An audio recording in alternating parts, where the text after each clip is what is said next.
મકાનોની છત અને ધાબા પર વસ્યું હોય તેમ લાગતું હતું અને લોકોએ પતંગ ચગાવવાની મજા માણી હતી। ત્યારે આ વર્ષે ઉત્તરાયણની મજા માણવા માટે મોટી સંખ્યામાં એનઆરઆઈઓ માદરે વતન આવ્યા હતા અને પતંગ ચગાવવાની મોજ માણી હતી।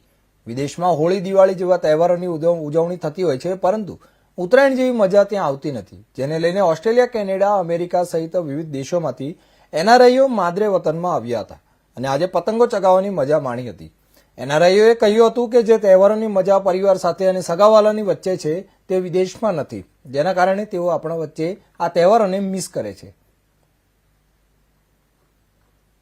મારું નામ પ્રિશા છે અને હું અમેરિકાથી ખાસ અહીંયા ઉત્તરાયણ કરવા આવી છું આ વર્ષે અને ખૂબ જ આનંદ આવે છે। અહીંયા અગાસીએ ચડ્યા છે અમે બધા ફ્રેન્ડ ગ્રુપને બધા, અને એટલી બધી પતંગો ચગાવી, એટલી બધી પતંગો કાપી, ઊંધિયું ખાધું, તલસાકરી ખાધી, એટલી મજા આવે અહીંયા બધા જોડે। તો બસ આ ઉત્તરાયણ બહુ યાદગાર। આણંદ શહેરમાં ઉત્તરાયણ પર્વને